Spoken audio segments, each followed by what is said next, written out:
Internet's microphone checker, forget about it, okay? We back at it. Before we get to this week's episode, shouts to everybody who checked out last week's episode, the podcasting in 2019 with Chris Morrow, the Podfather. Listen, okay? People ask me all the time, could you give me this info on podcasting? Could you let me know about this? Could you let me know what? Let me tell you something.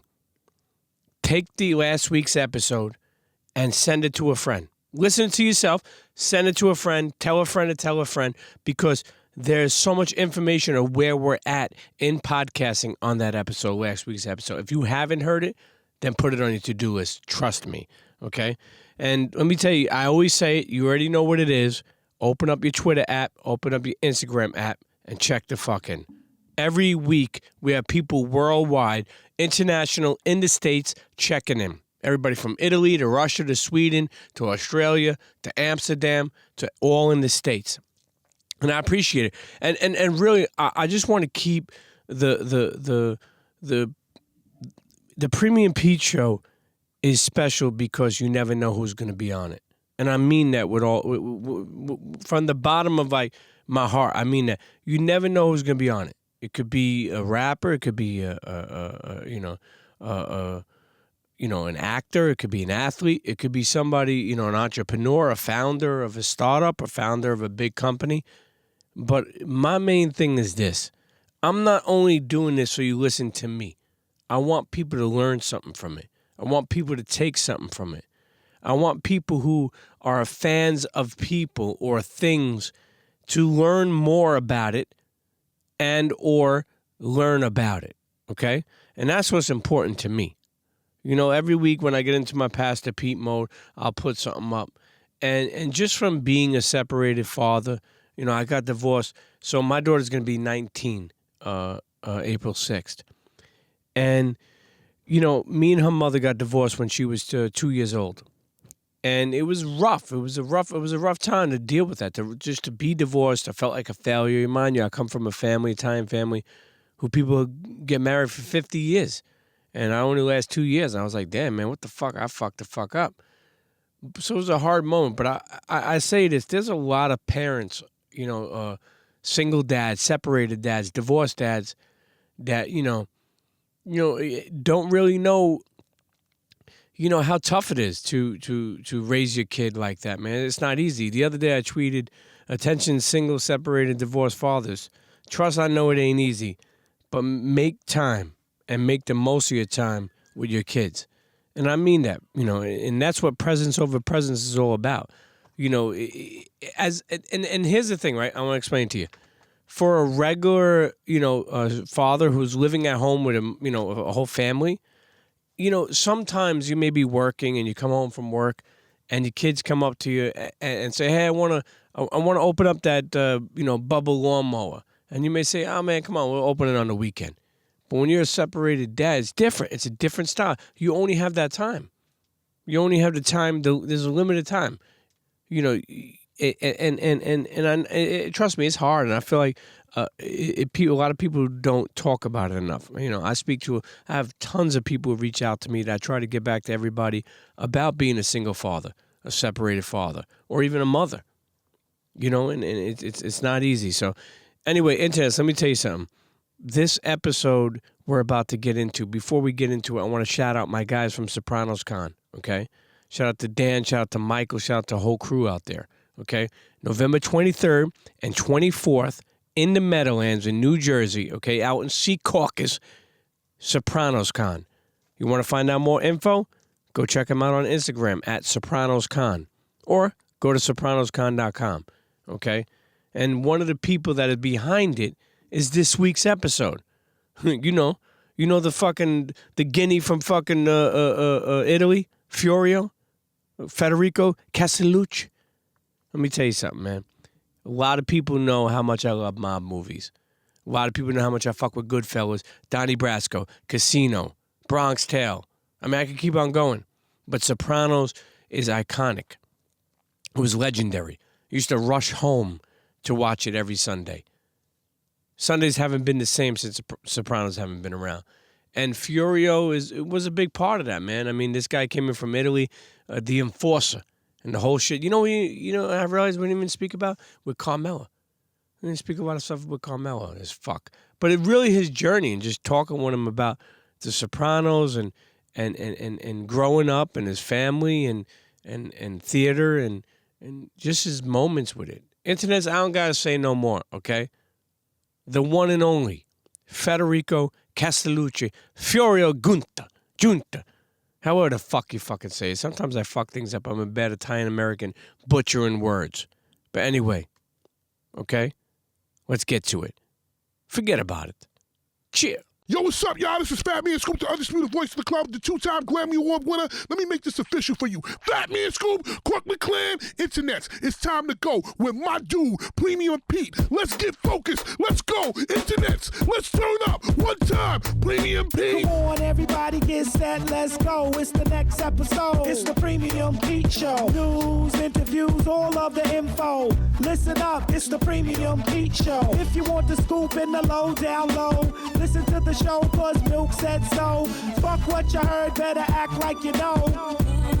It's the Premium Pete Show. Internets, welcome back to another episode of the Premium Pete Show. Sitting down here with a friend of ours, okay? An enforcer, an actor, an artist, a painter, a creative, okay? Listen, this is not a stupid the fucking game, okay? The one and only, okay, Federico Castelluccio. Perfect. A.K.A. Furio Giunta. Giunta. So you say it better than me. You say it better than me. I actually had to correct Big Pussy on the show when he was like, Furio. And I said, it's Furio. Yeah. Before we even got started, we were talking off air about, growing up and you actually coming. So people who know of you and the people who don't. See, here's how I like to put it. Mm-hmm. People who know of you, I want them to get to know you a little bit better. Sure. People who don't know of you, I want them to learn about you. Sure. You acted in a bunch of different films, and we'll go over that. One of the main ones that people know you for is The Sopranos, and it's just amazing that you're this ponytail guy that came from Italy that they called down, and you actually did grow up in Italy. No, actually, I was born in Italy. You were born in Italy, and then you came here. Yeah, I was born in Italy. I came to Paterson, New Jersey, from Naples. Why Paterson, New Jersey? Well, that's where my family was. My grandmother and I had an aunt that moved to Paterson. It was a big city. It's like the third largest city in New Jersey, and so that's where my family was. And at the time, there was, you could actually. There was a law that was passed that you could actually call your family members over and get a green card, and so that's what my parents did. They came and we came here in 1968. I was 3.5, right from Naples, like from another huge city in Italy, and we just settled there, and that's where I grew up on 21st Avenue in Paterson. You mentioned that you. Actually, even though you were 3.5 years old when you moved from Italy to Paterson, New Jersey, that you do remember. Man, I had Italy. It's incredible. I guess it's because I came into this life as a kind of visually aware, and everything kind of stuck in my mind. Which way the light was coming in from every room, the shape of the doorknobs where you kind of like. You grab it and you kind of go down in order to open up the door. So I guess they were at the level of my eyes. So that's the things that I remember, But I had a very vivid memory of my childhood, which was only about 3.5 years in Naples. Yeah, you grew up in Paterson, New Jersey. Italian household, Italian family. Yeah. As you got older, move it to, I don't know, middle school or junior high school. Like, who the fuck were you? Like, like, what did you even like? Well, did you settle in? I think you have this experience as well because you're an Italian American. Yeah. I grew up as an Italian in New Jersey. You know what I mean? I just, everything that we did, even, for Thanksgiving, there was a turkey there. Yeah. But, there are like all kinds of other Italian stuff, Italian food and condiments. So speaking Italian in the home. I mean, my parents, really stressed speaking Italian at home. So we wouldn't lose our heritage and our language, which now I'm so grateful for, and I think that was one of the main things that was required with the character of Furio, which was to speak fluent Italian, and I have my parents to thank for that. Yeah, and it's funny too because most people who, and we'll get to that in a little bit, but most people who see you, they expect you to have this fucking accent, and then you talk regular, and they're like, "Whoa!" I've had so many people be disappointed, mainly women, that were disappointed when they met me. So they're like, "No accent?" Like, yeah, it's acting, come on. And that's what actually. Can I tell you a little anecdote about The Sopranos? Sure. Like after the first table read. Everybody kind of sits around the table and, everyone says their name and their character name. And it came to me and, I said my name just like I do in Italian, Federico Castelluccio, Furio, Giunta. And then I went into the accent every time it was my part to read my role. And so I left and, a day or two later, I'm supposed to be on set to do my scene. And I go into the, the makeup trailer. And I see Edie is sitting there, and I said, Falco? Yeah. You usually knock and you tell them you're coming up because they might be doing some makeup or something, because you step on the trailer and it kind of, bounces a little bit. And so I knocked, coming up, and I said hi to Edie. Hey, Edie, how are you? She's looking at me in a mirror like this. And I said, how you doing to all the people doing the hair and makeup? I sat down, and she's still staring at me. And she goes, "What happened to your accent?" And I was like, I didn't know they even noticed, And the guy doing my hair said it's called acting, dear. And so that was a little thing that told me that it was very believable. So you could just turn it on like whenever you wanted. Did you ever like find yourself? I mean. Ma che dici tu? What are you saying? No, I know it's not. I have to think about it because if you think there are different types of accents, a little more thicker accent, and then there's a little less, accent. You can ask some people that are on 21st Avenue in Patterson. That's where I used to go to kind of do my homework, really, in Patterson. I watching a bunch of interviews of you and just seeing things over the years. You have a lot of love for Sopranos, and I do, and that's because you were even. You didn't get onto the you weren't on the first season, so you saw this show. I was a fan. Exactly. I was a fan.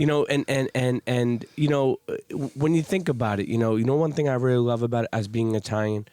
When I first heard it was coming out, I was like, "Oh man, I hope it's not like some cardboard gangster shit." Yeah. Where it's like, "Hey, yo, forget about it. What are you gonna do?" Like some kind of like, and it was so organic, so authentic. So believing, so real. And it wasn't just one person. It was everybody. It was a puzzle. It was a puzzle of people. Well, it was, I agree with you. I mean, when I first heard about The Sopranos, I had just started dating a girl who was transitioning from being a model, Ford model, from going into acting. Sure. And she calls me up one day. She was kind of working part-time at a restaurant as well, and she was like maitre d' there. And so she says, "Look, there's something in the breakdowns, backstage that I think you might be right for. When you come in, I'll show you. So I go there. I meet with her, and I'm looking at this. She goes, I said, "This is the Sopranos." I said, just like a lot of people thought with the title that it was about singing. And I said to her, "This is probably like some kind of singing thing. I don't do that." And she goes, No. Read it. Just read the breakdown. See who's in it. And then I saw that Michael Imperioli was in it. I knew Michael. We kind of crossed paths in the theater circuit. And then I saw James Gandolfini. And James Gandolfini was an actor that was not well known. Sure. But I knew him because I saw him in different like theater situations. Like he was on he was in on Broadway in A Streetcar Named Desire. And I saw that twice because of him. Not because of Alec Baldwin. But Alec, I love you, but it was because of Jim. So I went there. I saw him in like little supporting character roles, and I would catch him, and he would stand out. And one day I went to go see a friend of mine at in a play. I was with a buddy of mine, Tiagi Schwartz. You know, we studied acting together and everything. We knew what good acting was, right? Sure. And all of a sudden, this guy walks in, and he sits behind us. And I said, "Hey, Tiagi," I said, "the guy sitting behind us is a fucking unbelievable actor." And it was James Gandolfini, and he came in to see my friend who was actually. There were two friends of ours, Tim Williams, who is the Trivago guy. He was doing theater, and he was married to Angelica Torn at the time. She changed it to Page. Now she's Angelica Page. And unbeknownst to me, Angelica Page and Jim Gandolfini had done a film together. And so I said to him, I pointed out, I said, "Man, 8mm, did you see this fucking guy? He's an incredible actor." Who knew that a few years later I would be working with him? First time you ever met James Gandolfini? Yeah, I'll tell you how that was.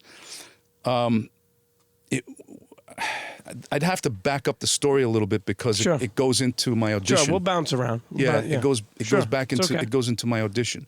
So when I auditioned for Furio, actually the first year I auditioned for another character. Johnny Sack. Johnny Sack, Wow, exactly. that's right. And here's the thing.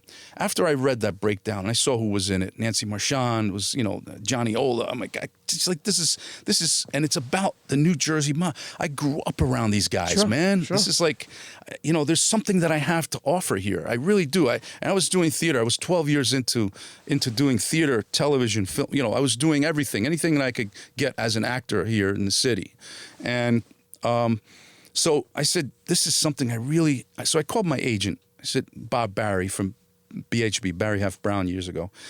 And I said, "Bob, look, there's this show." He goes, "Yeah, I know about it." I said, "Is there anything I'm right for? Because I think that, but I don't want to do it like a day player." I said, I want like a character arc, Sure. maybe 2 or 3 episodes, that kind of thing. Look out for something like that. So he kept calling me for like day player shit. And I said, I don't want to do that. That's under 5 lines and stuff like that. This is too important of a show to waste your time with that. I said, so he calls me up and he goes, "I'm going to send you some sides. There's a character. It's like a couple episodes." I said, "All right." I read it. I call him back up. I said, "What the hell is this?" I said, "This is a John Gotti type." I said, "I'm not John Gotti. I had long hair." He goes, "I don't know. I sent in your picture and they want to read you." Well, I read for it. I thought I did a really great job. Got a call back. Nothing after that. Didn't hear a thing. And I said, I knew it. When I saw who they chose, which was Vince Curatola. Vince Curatola is a phenomenal actor. He played man. he was so perfect for that role. That's who I envisioned. They were looking for an older guy, right? But maybe well, I mean, too. it was in the breakdowns as a John Gotti type. That wasn't me. Yeah. So after like hounding my agent for, for months, finally he goes, "I got something that I think you're gonna like." So it was originally slated as Furio, no last name. It was Tony Soprano's cousin from Italy. I said, "Wow!" So I read it. You had to be able to speak fluent Italian and to do a convincing Italian accent. That was the requirement. And I said, "Wow, this is great, man." Do you remember where you went? It was like in the city, or was it was in the Jersey? city. I read for Georgianne Walken. Actually, it was for Mary Clay Boland, I think her name was. And I remember she shut the camera off, and after I did the audition, she goes, "Federico, thank you. That was like a breath of fresh air." And to me, I'm like, wow, I've never heard that before. I guess that's a good sign. My agent calls me. He left a message on my machine at the time. That same day? That same night, I went home. We didn't have cell phones back then. Sure. So I get I clicked on the tape, the machine, the recorder, and it was my agent saying to call him. Called him up. He said, "Listen, they want you to read for the producers." I said, "Really? Oh, this is good." So I called up my friend who had just gotten on the show, and her name is Aida Turturro. She played Janice Soprano. Yes. So I said, "Aida, listen, got a call back on this thing." And she goes, "That's good, Federico. But I'm going to tell you one thing. It's one of the coldest rooms that I've ever read for."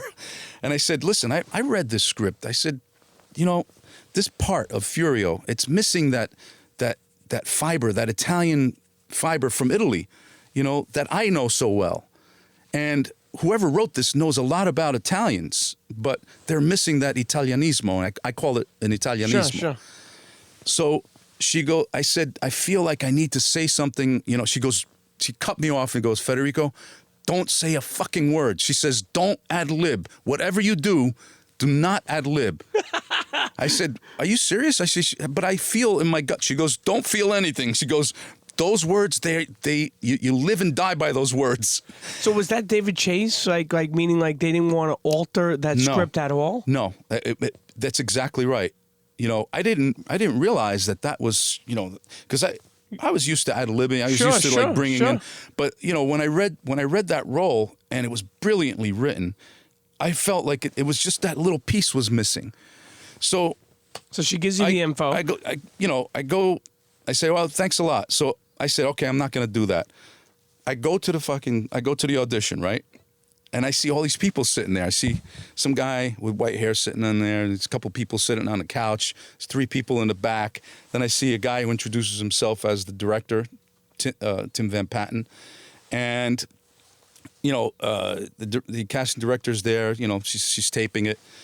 So I go into my audition. What the part that I auditioned with, you know what that was? It was the brothel scene. Where I go in there and I, you know, just wreak havoc and you know what I mean. So there's some dialogue with the guy in Gandolfini. Yeah. So he's outside smoking a cigar. Yeah. So you have to make that real for yourself, and you have to make it. It's got to be real to the audience and to the people in front of you. So I went into it. I had the reader there, and I went into it. I stood up, mimicked all the fighting and everything, and I just literally. I felt from a cold room like this. They were all there like this, you know. It's like from a cold room. Then I felt everybody kind of sitting up like this. I felt the difference in the room. I felt the atmosphere change. It was subconscious, but it was there. I felt it, and as an actor, you kind of feel when you're on stage, when you're working on stage, you kind of feel the audience. You get something from them, and so. I finished my audition. Just before the last part of the audition, I don't know what fucking came over me. I guess it was because they were so into it. I ad-libbed the line. I said, "You're lucky I didn't kill you." Well, in Italian, okay. I said, "Sei fortunato che non t'ha già ammazzata, puttana," and I spit. So that was the end, right? And I hear silence. So I look around and they're like. Thank you very much. So I said thank you to them, and I grabbed my bag. I was ready to go, and I hear, wait a minute, Federico, and it was somebody from the couch that was talking to me, an older guy, and he goes, Federico, where are you from? And I said, what do you mean? Where am I from? Like, where was I born? Or he goes, everything. I said, well, I was born in Naples, Italy, and I came, you know, I grew up in Paterson, New Jersey. And I saw a little smile come across this guy's face, and that guy was David Chase. Wow. I come to find out. And so I'm about to leave again. I said, well, thank you very much. And another guy comes up to me. And he goes, excuse me, Federico. And he walked up to me. And he said, that last thing that you said in Italian, he goes, what did you say there? And I'm like, oh, fuck. In my mind, I said, you're lucky I didn't kill you, you fucking whore. And he goes, okay. And he walked away. And that guy was Terry Winter. Wow. He's the guy who created, Terrence Winter, created my character, I didn't know it at the time. So I go home, right? I couldn't believe it. I was on cloud 9. I'm like, shit, man. Just for that little bit, I was like afraid that I fucked it up. And all of a sudden, I was like on this high. I was like, holy shit, this is great, man. And I called up my agent. And I said, Bob, man, I think this audition went incredibly well. You know, I think they really liked it. He goes, all right, no problem. 1 week goes by, nothing. Fuck. 2 weeks go by, nothing. I'm calling up. I'm pulling out my hair. I'm like, fucking shit. What the fuck is going on here? I said, Bob. He goes, listen, Federico. He's getting really pissed off with me now. He's like, Federico. He had this really scratchy voice. Federico, hey, look, nobody called. There's nobody called. But the thing is still on the breakdowns. So the part was still on the breakdowns, which was a good sign. They didn't cast anybody yet. So now it gets to where your question was my first time that I met Gandolfini. Finally, after 2.5 weeks, I get a call from my agent, and he says they want to see you again. They want to read you with James Gandolfini. I said, really? I said, whoa, okay. I was a little taken back that they wanted me to read me again, because I said that was it. You know, I did the first audition, then they had me read for producers in front of them, you know, and the director, and so. They said, well, you know, you have to come in one more time and read with James Gandolfini. So, okay, I go to Silver Cup Studios, and I'm just waiting outside. You know, you wait outside before you go in, and I'm just kind of going over my stuff. And you want to do the same thing that you did. You don't want to change anything.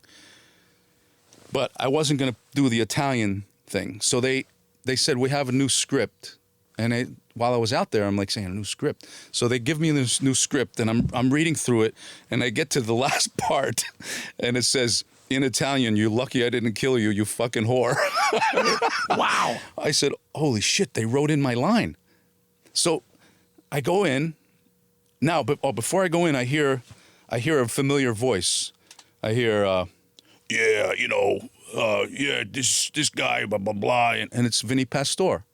And he's walking with Gandolfini towards the thing. So they walked right past me. I was on the side there, and I saw them walk in. And so they were actually shooting a scene, and they called him out to read with me. So this time I go in, and there's twice as many people in the room. So I guess there are some people from HBO there. You know, I see Vinny Pastore in the background. I knew Vinny as well. We had done a play together years ago in another film. And so I was, you know, when you're in this situation, you're very focused. You know, you're there to do your work. Sure.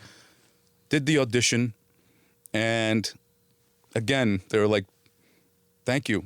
And all of a sudden, I hear someone came up to me and they said, "We'd like to, you know, could you take a look at this? You know, would you mind doing this scene?" Now, I'm looking at it, I'm saying, holy shit, this is a cold reading. I mean, and every actor, you know, you want to have time to kind of prepare. Sure. So it was a cold reading, but at the top it said Naples, Italy. The scene takes place in Naples, Italy. So, and it said in Italian. There was a lot of stuff that was in Italian that I had to translate. So I said, you know, can I have a few minutes? They go, take your time. So I took like five minutes out there. I came back in. We did the scene, and I remember Gandolfini breaking character a little bit, and he laughed when I was saying some shit in Italian, you know. and then I finished the scene, and they said thank you very much. They showed very little emotion, and I grabbed my bag again, and I see Georgianne walking. Kind of, she's behind the camera. She was operating the camera that day. She says, "Federico, just go home, have a drink, relax." We'll give you a call. We'll let you know. Okay. Go home. Weekend, I'm like pacing, you know, just one of those things where it's like you're on eggshell. This is a great, I mean, like I knew what this show was. Sure. It was a great show. Where were they up to at that moment? Were they in season? This is the beginning of season 2. Okay. The beginning of season 2. So, you know, I knew how great the show was. It was unbelievable. Everybody, and it was sort of at the height now of its popularity. Sure. Now in the second season. Because it just blew up. And so I'm with a client for my paintings, you know, at the time. That was on Monday morning. And I get there was the phone rang, and I said, "Excuse me," to her. And I pick up the phone, and they're like, "Federico?" I said, "Yeah." They're like, "Okay, just need, you know, your neck size, you know, your pants." And I said, "What is it? Who is this?" They're like, "This is wardrobe." I said, "Wardrobe?" She's like, "Sopranos, wardrobe. For the character Furio, this is Federico, right?" I go, "Wait a minute, I got the job?" She's like, "Yeah, nobody told you." So it was the actual wardrobe person that told that. But what happened was, my agent, for some reason, left a message on my recorder in the city, in New York City. So he left a message there saying I got the job, but I never knew it. And so, That's classic. That's classic. So you meet now. What was your interactions with Gandolfini after that? Like, did you head right into work after that? Did you start shooting right after that? Yeah. Well,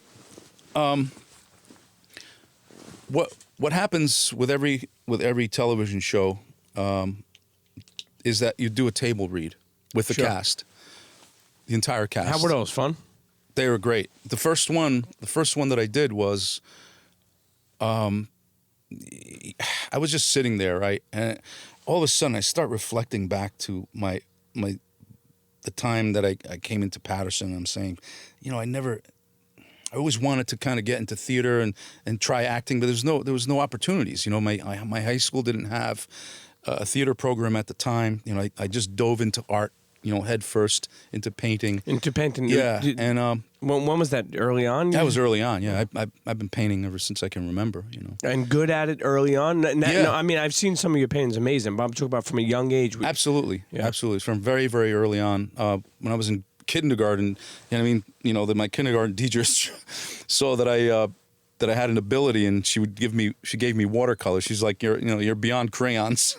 So I was doing watercolors and kind of like from my memory doing still life paintings of like grapes and fruit and a decanter of wine and things that I remember from what I saw on my table at home. Is that peaceful to paint like that? It is. It's yeah. I mean, is it peaceful?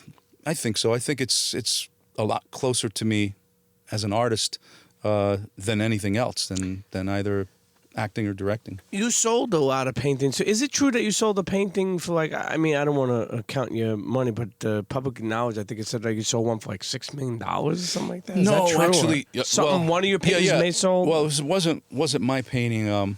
It's a painting that I discovered. It was an old master, 17th century, old master from Italy. And I discovered it in a small auction house in Germany, and I identified it because I obviously studied art history and studied painting, and my period was 17th century Baroque and Renaissance, mainly Italian Baroque. So it was something that I was familiar with. I knew all of pretty much a lot of the painters in his circle and in this artist's studio, and you could see that the hand and the quality of painting was way above any kind of student or someone in his circle. It was a masterful painting, and it was hidden under centuries of old varnish and grime and campaigns of retouching and overpainting.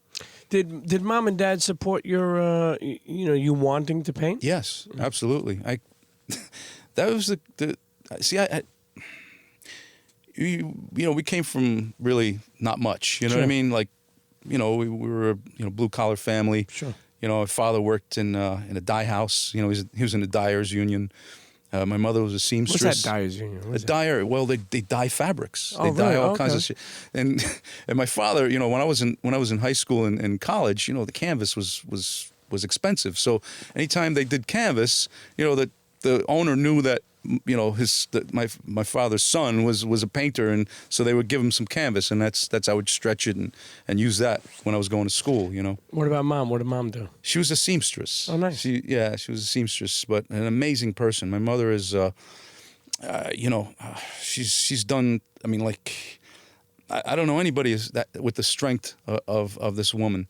She took care of my grandmother, would come home and cook for the family.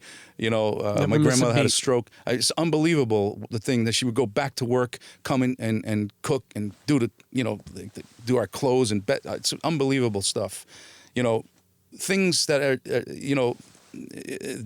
things that we kind of take for granted. Sure. But when you look back at it and you're like, how did one person do all that stuff? It was unbelievable.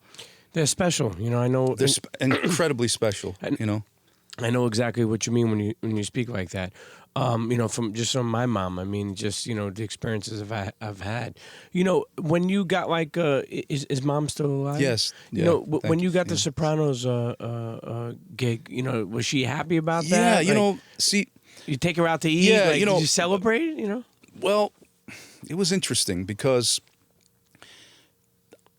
when I started acting, I never told, because I studied formally. I studied on full scholarship for Sure. painting here at the School of Visual Arts in New York City.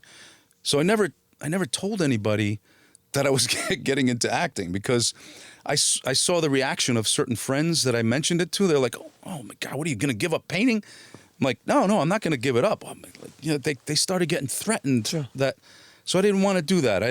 I just kind of mentioned to them that I was just kind of doing it on the side, and sometimes I just didn't mention it at all. And vice versa. In acting, it was all about acting. I never mentioned that I was a painter. So I remember the first time that my parents came to see me was you know, in a play. It was a regional production of A View from the Bridge by Arthur Miller, and my sister came, and you know, like the family came, and my uncle from Canada. It was nice to show them what I've been working on for so many years, you know. And I remember my mother, because there was a scene where I had to spit in another person's face, and I came off stage, and she's looking at me like this. You spit in that guy's face. I said, Ma, it was in the script. What do you want me to do? And I remember my sister telling me, she said, you know, you made me laugh and you made me cry in the 2 hours that you were up on that stage. And she says, I realize that this is a path you have to take. Sure. And it meant so much to me that my sister said that, because you know, you want their affirmation. You want your parents and your siblings to see what you're doing, and to see that, you know, this is another art form and another expression of being an artist. You know, it's special to have your family there. Yeah. Get the confirmation, get the affirmation. But more importantly, what were you gonna say? I was gonna say, I want to circle back to the original question, because this relates to it. Okay. When I was telling you that we do table reads, right? Mm-hmm. Well, that first day that I went into a table read, you know, I was ready for anything. I was 35 years old. I was like ready for anything, and I was a little bit cocky, and I came into that table read, and I'm sitting there, right? And I was very confident. I knew Vinnie Pastore, and I knew Michael Imperioli, and then I start looking around the table. And I see Dominic Chianese, Johnny Ola. Then I see Nancy Marchand. Then I see David Chase. Now I know who David Chase is. and now, and Edie, I'm like, holy shit. I started panicking. I started really fucking panicking in my seat. I'm like, I'm not going to be able to do this. I was like, in that split second, I was like sort of above myself, looking down at the whole situation. And now I've in my ear, I'm starting to edit everything. I'm saying I'm gonna fuck this up. Sure. I'm just gonna screw this whole fucking thing up, and I'm gonna be fired after this fucking table read. And I hear, like, there's other thing in the background. It was almost like a muffled thing that everybody's saying their name and their character name, and it's going around a table. And then it came to me, and my heart is fucking pounding. And all of a sudden I said, Federico Castelluccio, Furio, Giunta. And I went right into my character. And from that point on, I knew I was part of it. Yeah. I knew I was part of it. And every time my scenes came up, I heard little chuckles from different people, little laughing, you know what I mean? And it was there. It was on. I was part of it. That was when you knew you arrived. Exactly. But actually, there was another time when I knew I arrived. Was when I was with Vinnie Pastore Big Puss. In Canada. Yeah, Big Pussy. That rat fuck. What are you going to do, man? I'm only on point. Go ahead. He hated being a rat, but you know what? Look at that. He was only on 2 seasons. I tell you, he's such a mob. I don't want to put him in a box, but he's incredible for mob movies. Anyway, Tone, on $4 a pound. So go ahead. I don't want you to lose where you are. So Vinny Pastor. So what was I saying? I forgot. I lost my train of thought. You were saying there's another part because I said you arrived. This is when Oh you, yes, oh yeah. I was with Vinny Pastor in Canada, and we were at the Four Seasons. My uncle lives in Toronto, so he came. We were going to have lunch, so I said goodbye to Vinny. He was by the carport, and I'm about maybe 100 yards away, if that, not even. And I hear Vinny calling me, Federico, and he's waving me back. And I said, what's up? He goes, come here. So I said, to my uncle, I said, Uncle Hugo, I said, let's go back. He wants to talk to me about something. As I'm getting closer to him, he's standing next to a guy now, and he's talking to this guy, and I'm getting closer and closer. I said to my uncle, I said, that guy looks like Burt Reynolds. We get up to him. He's like, this is Burt Reynolds. And he's like, hey, kid, you're doing a great job. I said, Burt Reynolds, you know who I am? I couldn't believe it. I said, what the? I said, you know who I am? I said, this is amazing. I said, I'm a huge fan of yours, man. I said, I saw everything that you did. So, but anyway, that was the moment that I really kind of realized this was way bigger than I ever thought. That's fucking classic. I'll tell you one thing, man. You tell a fucking good story, man. Oh, really? No, you do. Oh, I'm dead serious. I'm dead serious. I'm just, Sometimes listen, I don't like to do the formal interview like, I like bouncing around. I like because it reminds me of other stuff and, Yeah, you're a good storyteller, man. Thank you. I appreciate that.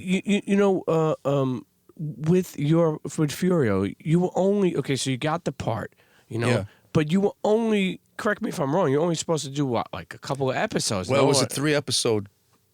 This is a good story too, man. Okay.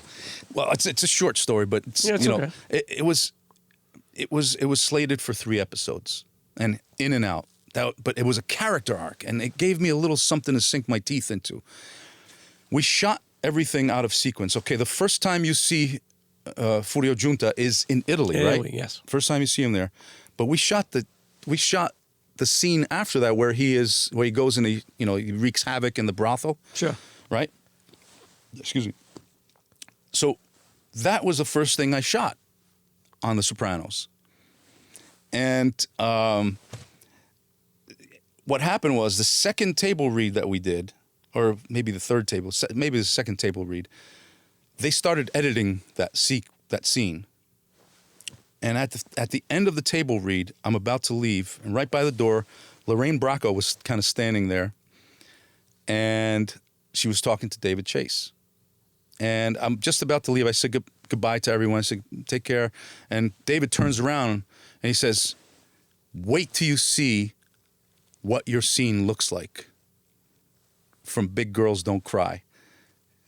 It's amazing. He's like, it's amazing. And he walked away.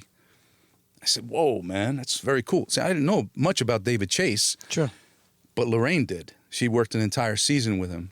She looked at me. She goes, Federico, hold on to that. It's very rare that you hear that from David. Sure. And it was the first and last time I ever heard that. But it was cool because they started writing for me after that. They realized that they liked this character, They wanted to write more. Was that where was the Italy? That wasn't in Italy. That was in Italy. Really? Yeah, You went to Italy? man. Yeah. Really? Come on. You I'm can't, thinking. You can't fake look, Italy. It's 2,000 years, man. 2,000 years of fucking history there. They went all the way down to Italy. The reason why I say that is there are a lot of parts of movies. You think of like Bronx Tale was shot in like Brooklyn. There was a lot of parts shot in Brooklyn. Well, you're right. Yeah. Well, that's the thing. When I saw that script and it said Naples, Italy, I thought the same thing. I thought they were going to probably shoot it somewhere that looks like Naples, like maybe in a restaurant or something. I had no idea they were going there. This is an important. So who went? You went on a plane? Like yeah, like a we all went. Jet? Yeah. What? Yeah, we all went. It was me and Jim and the director. David Chase was there, and yeah. So a private jet? No, we flew commercial. Okay. But we flew first class. Yeah. And there's a picture. I don't know if it's online. It might be on IMDb of me, Jim, and Vinny Pastor on the plane. I don't know if it's. I think No, that one we were going to the Emmys. We were going to the Emmys on that. Walnuts came. Paulie came. Paulie came. That's right. His famous classic. one of his famous lines from that was when they're talking about Mauro, the old man, when he comes in the wheelchair, and they're realizing that he's senile. He's like, "Hey, Tone, you give this guy a golf club, he can fuck it," or something like that. He had some. He'll try to fuck it. He had some of the best lines. Yeah. Classic lines. Oh, classic lines, absolutely. I love when he was complaining when he went to, I think, like a, I don't remember the part, but when they went to like a Starbucks or whatever, him and Vinny Pastore, whatever, like, they're taking our recipe. You know what? Can I tell you something? I felt the same way. Yeah. When Starbucks was created and started, like, I'm like, shit, this is supposed to be Italian. Sure, it's not supposed to be Starbucks, you know? Yeah. It's and so you know what? And that's probably what David Chase felt as well, and he wrote it in. Sure. And he touched the sentiment of many, many Italians, I'll tell you. Guy was very talented. Incredibly talented. Bringing it back for a second, you're in theater. You're doing Yeah. a bunch of things when you're young, but sometimes money is hard. Did you have any other jobs that you worked? Like I was illustrating right out of School of Visual Arts. I was making money with my paintings. I Sure. bought my house with my paintings. Really? Yeah, my illustration was pretty lucrative at the time, but it started changing right around the time that computers and computer graphics started coming into Sure. play. The painted illustrations, they started kind of fading out, and I saw that like years in advance. As soon as that I said, this is going to be the future, and I slowly kind of dissipated that from my life, which was illustration, and I decided I really didn't feel that illustration was me. I was kind of meeting the needs of a client, of an art director. Sure. And every once in a while, you would bring in a job, a painting that you worked so hard for, and they said, they have very little time. They have the deadlines were like, there was no time, like a few days in order to do a painting, which takes a long time. And then you get there, and then the art director says, well, I'd like to change this color, and this is not right. Go ahead, go back home. Like, I thought you only had 3 days. Sure. And, and so that kind of stuff really didn't sit well with me. And I was always a painter from nature, Sure. And so that's what I did. I decided I was going to paint and, paint what I wanted to paint and then sell it through a gallery. Sure. And that's how I made a living as well. And that's how I paid for my acting classes. Yeah.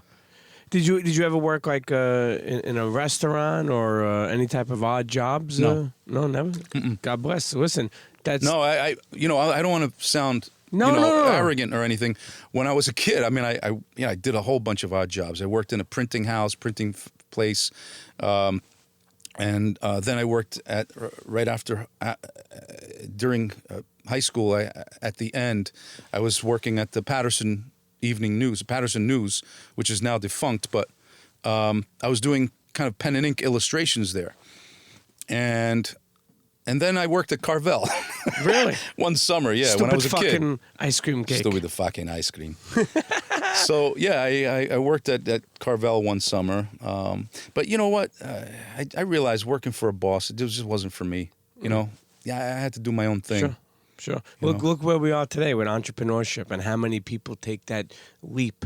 It wasn't like that many years ago. I know. People thought you had to work for somebody. You had That's to. true. You had to clock in. You don't have to do that. Create your own shit these days. When I was illustrating, I was my own boss, but Sure. working for Clients, other yeah. companies, clients. Yeah. We'll take a break in a second. We'll come right back. But before we go to a break, there was cocaine scenes in Sopranos, particularly you Yeah. and Chrissy and Yep. how do they do the cocaine scenes? Like for people who It was don't... baby laxative. Oh, okay. Yeah, it was just baby laxative.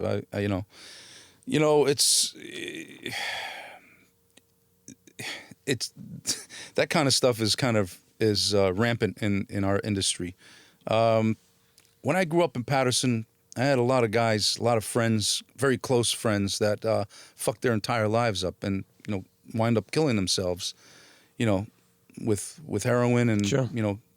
all kinds of drugs. I stayed away from it. it wasn't for me. You know what I mean? I have a drink here and there. You know what I mean? Socially, usually like with to drink? dinner. I grew up. My first alcohol I had was when I was in college at an opening, one of my first openings, and I was parched. They didn't have water, but they had white and red wine there. So I drank some red wine. I'm like, hey, this is not bad, especially when you're thirsty, you know. Yeah, I love red wine. Yeah. Red wine. I drink. Let me tell you something. I drink. I'm a big wine drinker, red wine, but I only like red wine. I love to eat with red wine. Me too. Whether it be pasta, whether it be steak, whether it be fish, whether it's funny because some of my friends I grew up with, they'll say, "Hey, Pete, good to see you. Let me get you a drink. What do you want?" I'm like, "Give me a glass of a Merlot." And they're like, "Stop fucking around. Like, what do you want to drink?" And I'm like, "No, give me a glass of Merlot." I mean, I'll take a fucking Cabernet. I'll take a Malbec. I said, but that's what I want. Mm-hmm. But people look at it like, it's like I love it, man. I don't care. Yeah. I don't care what fucking people think. Yeah, and every once in a while, McClellan's or Dewar's or something with a cigar. You know what Sure. I mean? Lately, I've been, there's a friend, Vince Young. He was in 90210. No. We just did a film together. We met on this film. What's it called? It's called The Fifth Borough. Nice. Yeah, and it's an independent film, and there was a bunch of New York New York actors in it, and Lilo was in it. Oh, really? Yeah, Lilo Brancato. Shouts to Lilo Lilo. Brancato, yeah. And so he's like, hey man, every once in a while I have a stogie. I'm like, hey, sure, let's do it. So every once in a while we go downtown, bars and books. And, Nice. Yeah. You ever smoke a cigar with Gandolfini? Of course. Yeah. Many times. Yeah. We loved it. I mean, we used to have cigar events. Cigar Aficionado put us on the cover. Sure. Front and back. Sure. Did a whole editorial on us. Classic times. Listen, internets, we're not done. Let's take a quick break. We're sitting here with the one and only Federico Castelluccio. Bravo. Okay. Bravo. Furio, listen, don't fuck around, okay? Or else I'll send them after you. We'll be right back. Cheer. Hey, what up? It's Killer Mike, a.k.a. Michael Render, Killer Kill from the Ville, and I am locked in right here on the Premium P Show. Man, forget about it. You ever met De Niro? I have, yeah. Yeah? Yeah, I have. Actually, much to my surprise, he actually speaks fluent Italian. Really? Yeah. Yeah, I was introduced to him by Whoopi Goldberg and Caroline Ray. Really? Well, That's such a weird introduction. Yeah, it's well, I've known Whoopi for a long time. We did a charity event years ago, and and so she had what did she do? Oh, she produced a film. It was a documentary on Ma Mabel's. She was a comedian and she was gay, like for that time period. Sure. Like I forget what was it, 30s or 40s or something like that. And so I went to the party afterwards, and there's De Niro. I'm like, holy shit! I've been in his company before, just one time before. We did a charity event for Katie Couric. What it was, I believe. And at the very end, I went out to go get a cab, and then he walks out and he's standing across from me. So I just looked over at him, and he did this. He's like, and I did the same thing and go. That was it. So the second time, and I found out through a lot of people that he didn't particularly care for The Sopranos. Really? Yeah, I knew that he wasn't a fan, and maybe it's because of he around that time when Sopranos came out, he was doing that other film, Analyze That or Analyze This. Yeah. And so when Caroline Ray and Whoopi started introducing me, they're like, "This is Federico from The Sopranos." I go, "No, don't say that." I know they're like, "Why?" I said, "Well, I heard that he doesn't really care for The Sopranos." And he's like, "Oh no, it's okay, it's all right, And then we start talking, and Caroline said he's a wonderful painter, and he goes, "Oh, you're a painter?" I said, "Yeah. I heard that your father's a painter." He goes, "Yeah, he is." And then he goes, "Where did you study?" I said, "School of Visual Arts in New York City." He said, "That's where my father studied." Wow. And then he says, "Where are you from?" I said, "Yeah, Napolitan. I'm from Naples." And he's like, "Ah, sei napolitan," and so we started going back and forth in Italian. And so I was surprised. I didn't realize. I said, "Man, I didn't realize you spoke Italian this well." Fucking De Niro, huh? Yeah. Wow. God bless him. You know, you mentioned before we went on the break. You mentioned that you smoked tons of cigars with Gandolfini, and anytime we got a chance, you know. And so that was after shooting, like meaning, like, is that the? So Yeah. did you just form like a brotherhood? We Everybody, did. You know, can I tell you? You know, Jim was just that's exactly what we all call. You know, he was like a brother to us. You know, Sure. he really cared about everyone around him, about his friends, his castmates, all the people that were around him. He was a great guy, great human being, and sometimes I think he cared more about other people than himself. You know, and I just knew that first time that we worked together, what kind of a humble person he was. At about 3:30 in the morning when we finished our last shot, I went up to him and I said, James. He goes, "Call me Jim." I said, James. I said, it's a real honor working with you. And he's like, I said, "I've been following your work for a long time." He's like, "Me? You've been following my work?" He's like, "Really?" I said, "Yeah, man." I said, it's just a real pleasure and an honor to be working with you. And you know, he was really humble, and I'm like saying, "Wow, this guy's just a regular guy," you know, and he's just so incredibly talented, and couldn't have been more right for that role, you know. And I'm glad they didn't go with a recognizable face or a recognizable name. Isn't it true that Ray Liotta was turned down the part of exactly. Tony Soprano? Exactly. Yes, he did. I can't picture. Well, I love Ray, but I can't I love picture. Ray too. Chantix. Yeah. Anyway, that guy's classic. did you see that guy? Yeah.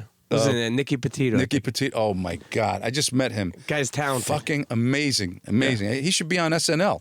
Yeah. This kid's super got talented. I got to see if I could. His hook him up. Danny Aiello impression. Yeah. He's like, "I'm gonna give you, you." Oh my God, he had me dying. Yeah, I haven't met him yet, but talented. Spike. And that goes to show you how powerful the internet is. Here we are talking about him. Yeah, from that's something right. he made on the internet. That's He didn't have to exactly go right. pitch it to a fucking TV show or network or anything like that. Did it on his own. That's very true. That's very true. And he's just got the gift, man. He's better than most people that are on that show on SNL. Sure. Ray Liotta. Ray Liotta. Yeah. What'd you hear about that? Well, I heard the same thing you heard. There was also someone else that was offered the role, was Chaz Palminteri. Really? Chaz was offered early on. They were thinking about him for Tony Soprano. But think how different it might have been without. I just can't picture anybody else doing it after seeing Jim in that role. What about Silvio? Yeah, he was also considered for it, but it was way above his head. He'll tell you himself. Yeah. You know. How's he? Oh, great guy. I mean, he's a musician. He's an artist. Very intelligent guy. He's a very engaging guy when you have a conversation with him and talk about anything almost. Incredible musical background. I mean, musical history background. Even at the height of Sopranos, were you still painting and selling paintings? Yeah. I've been painting my entire life, and it's really who I am. And I've said a couple of times, and I don't want it to come across in an arrogant way, but I always felt like I came into this world as a painter. Sure. And what attested that one of the things that kind of later on in life made me realize that is that my mother wanted to call me Luca when I was born, and they decided because her older brother was Federico, so they named you after siblings and grandfathers and everything, and that was a great grandfather. And Luca Panzarino, which was one of my great grandfathers, was also named after my other uncle, which they screwed up his name at birth, and they called him Ugo instead of Luca.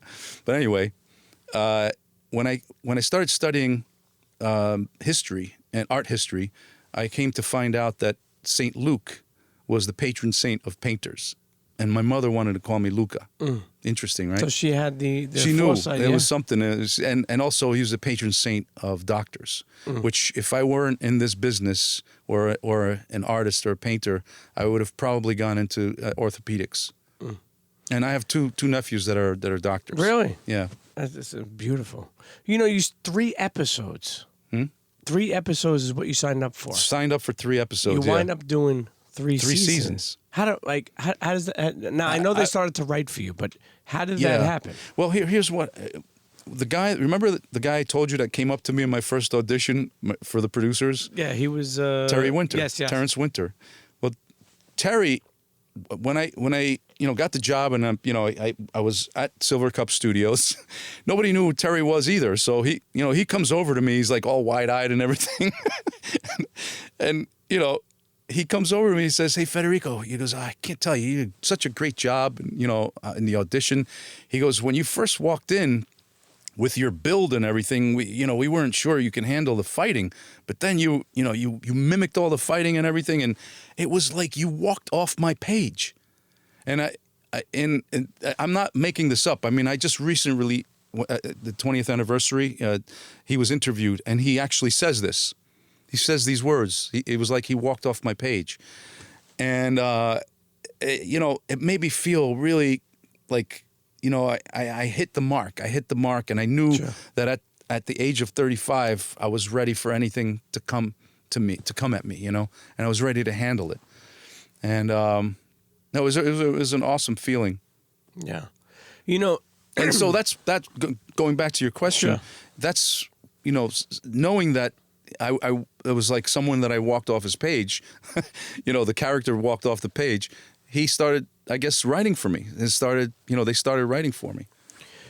One of the famous scenes where about where you thought about pushing Tony into the helicopter. Is it true that he didn't show up that first night? What's the story around that? Because I heard that, from what I heard, I remember, from people just over the years, that there's a lot of history behind that scene, that James Gandolfini actually didn't show up the first night. Is that correct or no? To like that scene or whatever. You know what? I would be. Can I be honest with you? Yeah. I'd rather not talk about that. Yeah. Jim was too special of a guy to say anything that negative or anything. Sure. I don't want this to. This is the kind of thing that I just don't want to put out there. Yeah. Whatever happened, other people you've read, whether it's true or not, I'm not going to go into it. Yeah, no, I'm it's sorry, all good. man. It's all good. No. It's not even like that. It's all good. No, I know. It's just, I just want to remember him, the great memories that we had, and I just can't even believe he's gone. I can't pick up the phone. Do you remember the day that you found out? Where were you that he passed? Yeah. I was doing a table read of a feature film with a bunch of great New York actors, and Alec Baldwin was in it, and the whole time we were doing the reading, up to the part where we stopped, and then we took a break, to go get coffee, in the next room, and then to come back. The whole time I'm looking over at Alec, and he's texting.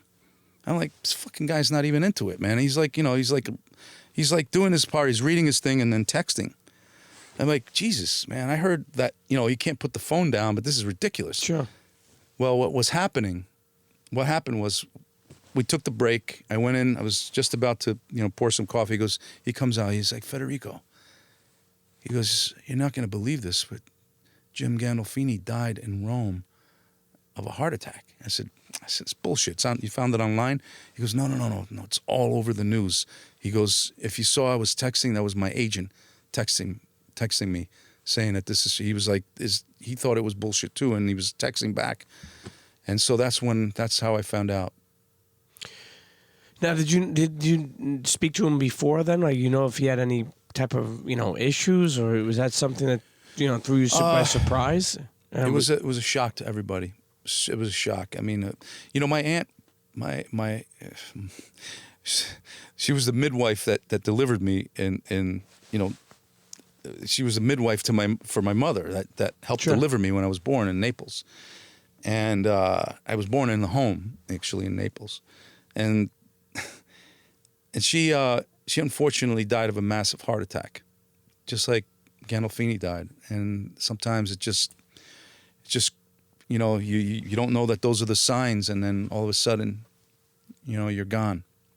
You know, he received such a showering of love, you know, when he passed. I mean, it was From like, everyone. Yeah, I mean, I'm sure he was looking down like kind of like, you know, smiling or just proud or surprised or you know, that, because you never know what, you know, sometimes like. He was a genuine guy, man. Yeah. You know, I think people saw how genuine he was, and it came across in his work and the love that he put into his work, you know. You know, you obviously shared a bunch of moments with him. If you could sit back and think, what was one of your favorite moments that you shared with? Oh my God, there was so many. I mean, even if it doesn't have to be on, it doesn't have to be on. I've mentioned this situation before. We did appearances, when Sopranos was at the height of its popularity. We were requested from different casinos and different people. They were paying us a lot of money to do these appearances. They were meet and greets, and we'd take pictures, and every time we would go to these things, Tony Sirico would always have this guy that drove him there, and he was this blonde guy. It was kind of husky kind of guy, and he was like his bodyguard. He was always dressed with a suit, really nice and funny kind of guy. I forget his name.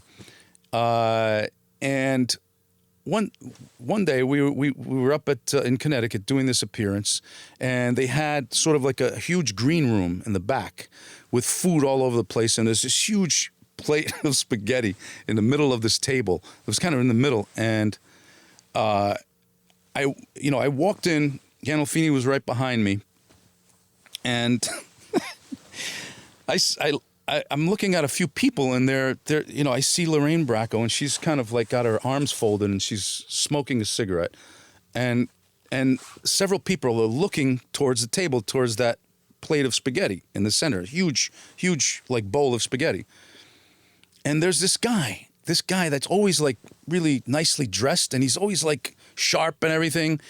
And he's leaning all the way over into the middle of the table, and like twirling the spaghetti on and his hair's all fucked up, it's all messed up, and he's dragging the spaghetti off the bowl onto the table. It's dragging on the table onto his shirt.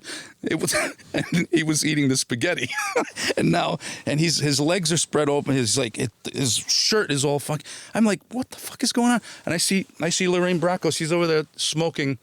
This was like a theater. It was like watching theater, and everybody was like, and Gandolfini looks at me and he looks at the situation, and I said to him, I go, I think we should get this guy out of here, man. So he goes, come on, let's grab him. So I grab him under one arm, and he grabs him under the other arm. We're trying to figure out what room he's in, and he tells us the room. So we go up the elevator, and I said to Jim, this guy's gonna throw up all over us, man. He's like, look at him, he's got the fucking. So we go to the room that he's saying that. He's like, where's your key? So he gives us his key, and it's just like this flat key that you put in. So we're trying to key. It's fucking thing is not working, man. I said, you sure this is the room? We're trying the key. We're like trying a knob and everything. And that green light is not coming on. It keeps going red. I said, you sure? He's like nodding his head. Yeah, this is it. So we're still grabbing him. And all of a sudden, some guy opens the door. He's like, hey, what the hell is going? Tony Soprano and Furio. He's like, what the hell's going on? So he's like, this guy that was in his room, he looks at, he's seen like, it looked like it could have been blood, He had it all over his, it would just look like a scene from The Sopranos. The guy didn't know what the hell was going on. He's like, Tony Soprano, Furio. Don't kill him. So it was the same number, but it was one floor above. And we finally got him to his room. Poor guy died, actually. Really? When, that night? No, not that night. Later on, I found out he passed away. But that was, oh, man. Hey, what's up with this prequel of The Sopranos, man? You see Tony's, James's son is going to play. That kid looks just like him. He looks just like him. How perfect. I mean, you couldn't ask for more perfect casting than that. Dude, it's now called Newark. I Yeah. thought it was called The Many Saints of Newark Yeah. after Moltisanti, which was, I think Dicky Moltisanti, which was Michael Imperioli's character's father, basically, Now it's just called Newark. Huh? Now it's just called Newark, I think. It's just called Newark, yeah. I don't know. I like The Many Saints of Newark. Yeah. That was kind of a cool title. Are they still casting, or are you going to... Oh, I have no idea, but You got to call your agent, the raspy voice. Federico, we're going to get you into Newark. I hope Bob's still alive. Yeah. Lost touch with him. But no, I think that this is a whole new thing. It's gonna revolve around. I don't know how much of the actual Sopranos storyline will be in there, but I think it's going to be a whole new storyline. one thing I do want to say is and how I became met you and stuff is because of a couple of good folks that I know and I want to talk about this. Something it's called Sopranos Con. Absolutely, and something that I'm very excited about for people to know and the people to get aware of. It's funny that you would see and I love their slogan, like it says, by the fans, for the fans. Yeah, it's now, great. It goes to show you how much people, how much of. Let me tell you something. So I'm speaking from a Brooklyn guy. Yeah, we used to run home 9 p.m. to watch Sopranos. Oh yeah. Not only, and I'm not saying a lot of people do that all over. I'm just speaking for myself. Yep. We used to make sure we're home. 8:58. Me too, man. I was pulling in the fucking driveway or running home or whatever it was, but we had to be home to watch it. And one thing I really enjoyed was when you get the end of the episode where it give you a little prequel to what's coming next week. Yeah. And that was something I really loved. So when you think about, and you speak about, the signings and the picture taking and these events, and how the following that the Soprano has. So obviously after 20 years, with Sopranos Con, and I remember talking to these guys, and I was like, this is a fucking great idea. It is a great idea. And so let me just give the internet some info on it because I want to give them what they got going on. November 23rd and 24th, and we'll continue to push this, but November 23rd and 24th of this year at the fucking Meadowlands, okay, in Secaucus, New Jersey. How perfect is that, man? Okay. Sopranos Con, 2 days. I think they got, we'll go over, but I think they got Big Pussy, Richie, Patsy, Little Carmine, Agent Harris, Mikey Palmise, Jackie Jr. They got Eugene. They got Finn. They even may have the horse there, Pilema. Did you ever see the horse? You ever met the horse? No, I never met the horse. Well, you will that day. But then they also, supposedly, they may have Johnny Sack. They may have... listen, it's going to be what I like to see and where I want to get involved in it, too, is there's going to be different type of, how am I saying it? Now I'm fucking losing my words over here. But it's going to be where there's going to be vendors. There's also going to be, different people. I think it's going to be one of the biggest and most extensive Sopranos experience that you've ever had. I mean, the way they described it to me, it's going to be incredible. Yeah. I mean, really. They're talking about sort of going through a maze of different events and different things, and they might even have episode themes, that they're going to have, you know what I mean, down the road. And I want to do some panels with them. That's what I was trying to say, panels. We're going to do panels of different highlights of movies with different characters that were in them, so we can sit down and kind of do a little panel. Q&A, yeah, Q&A. Absolutely. That's what we love. We love, the great questions, like today. This is really good. I like bouncing around. The questions that you're asking are fantastic, and bringing out some really cool memories. Sure. So I want internet. Let me give that to you again one more time, okay? So I give this to you. It's on IG, Sopranos Con, and you go to sopranoscon.com, find out more info, buy tickets, make sure you're in the building. It's going to be I only could put it this way, to be honest with you. It's going to be a fucking experience. November 23rd and 24th, right? At the fucking Meadowlands. How perfect, huh? Listen. As we wind this episode down with my guy Furio, my guy Federico, Freddie, whatever the fuck I want. Yeah. When I was a kid, that's what they called me. How many fucking names you got? That's all. When you're an actor, you got a million names. You know, when you look back at it and you say to yourself, even when your character was off of Sopranos, didn't they do that in Patterson? I heard you say something like that. Was that set up? Well, or that just happened to be. Well, you know, they found out that the first time it was very interesting. Do you remember when after the Italy episode, he decides that Tony Soprano decides he's going to bring Furio Sure. to work with his crew. Yeah. So he gets friend of ours. Yeah, he gets Paulie Walnuts, and he goes, a friend of ours is coming to work with us. It's going to free you up, and it's going to free Sil. Blah blah blah. Here's the pecking order. He says, He goes, who is it? He's like, Furio. He's like, was he coming in to see what indoor plumbing looks like? Brilliant lines, man. I'm telling you, the writing was so amazing. But the thing that was interesting to me personally with that scene right there was that they shot that in Patterson right in front of the Lou Costello statue. Really? Where Lou Costello's there with the bat. If you go back and you see that scene, they actually have a crane shot from the perspective of Lou Costello looking down on them as well. And Lou Costello, to me, when I was growing up, was like a hero. He was like he was somebody that was an Italian American, and he made it. He made it into Hollywood, And I always used to think, man, he came because you know how I knew that as a kid. How would you know that? Well, there were a couple times where he would do these asides, and he would look straight in the camera and say, "I should have never left Patterson." I'm like, holy shit, Patterson, man. He was from Patterson, where I grew up.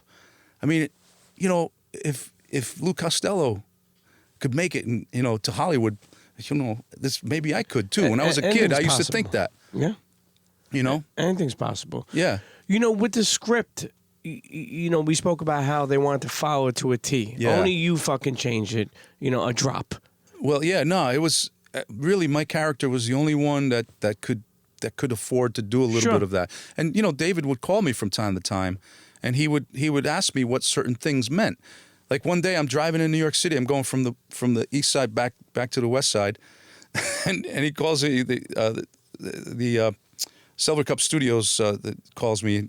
I see it come up on the cell phone, and they said, Federico, hold for David. So David gets on the phone.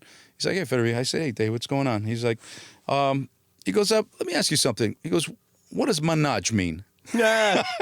I go, manage. I said, well, when something's not going right, you'd say manage la maron or manage la marina. He goes, what does manage la marina mean?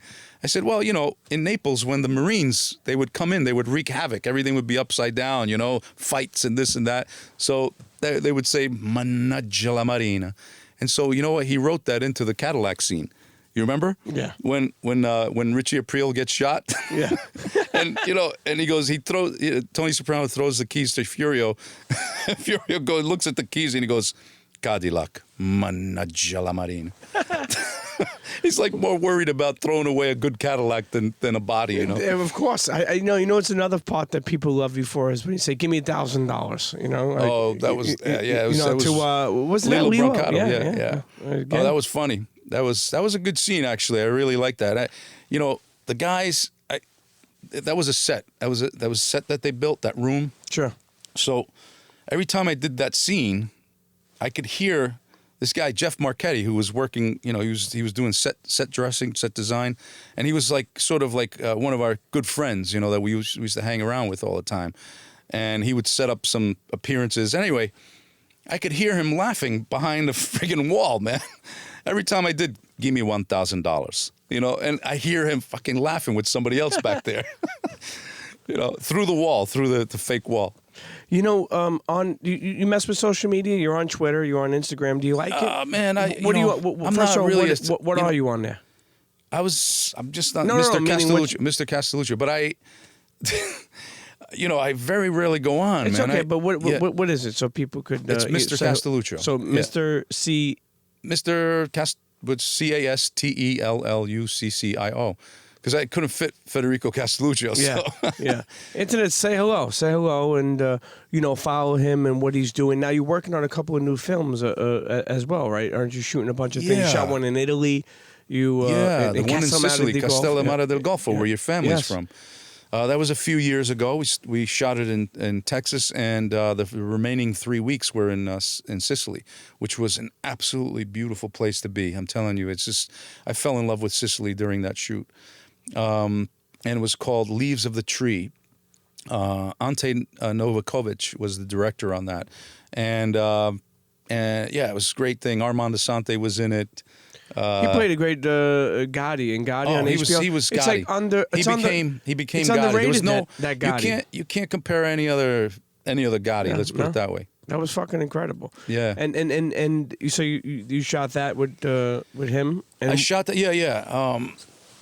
Yeah. There was it was Sean Young was in it, and a couple of other actors.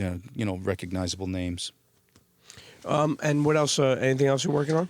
Yeah, I shot an independent film last year called Exit Zero, and went to the screening just recently. Peter Green is in it, and I tell you, it's a really, really good film. Eric Hughes is director on that, writer-director. E.B. Hughes, he goes by.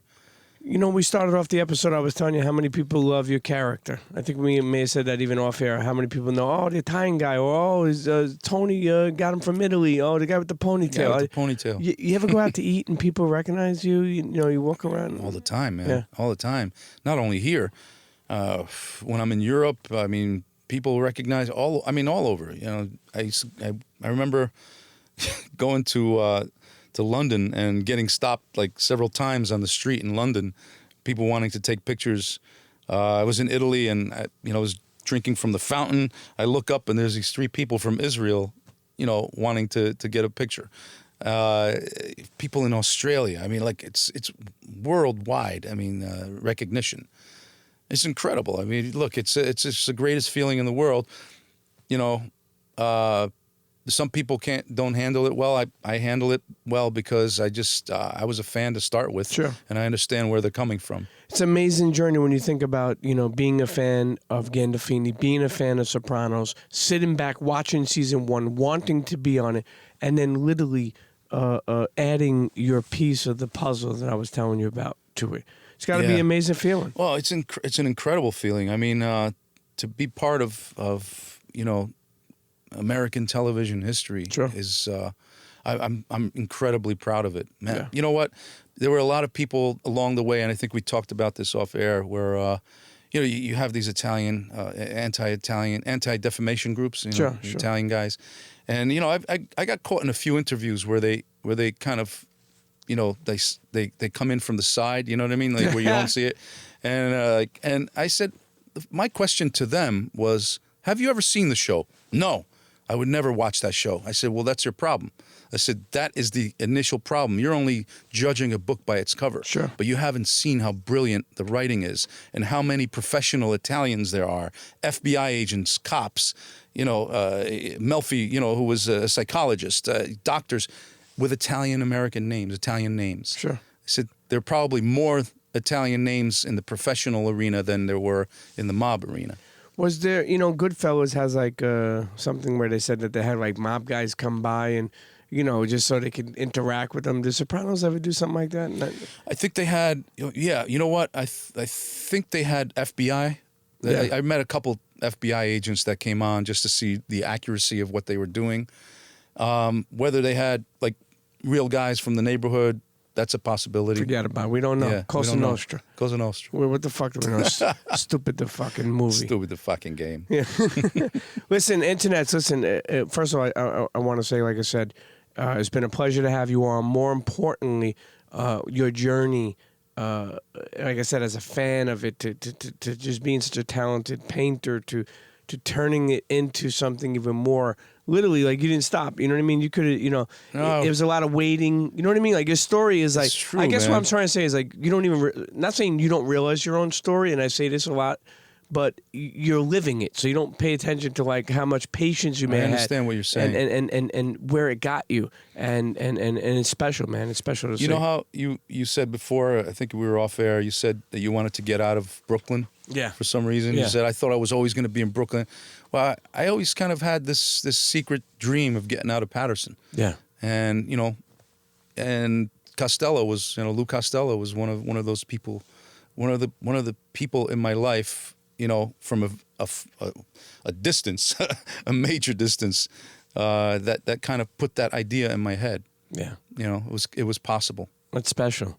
It's special, and you know what? It's for people to understand that, look, without being any Pastor Pete over here, if you want to try to make your dreams become reality, you can.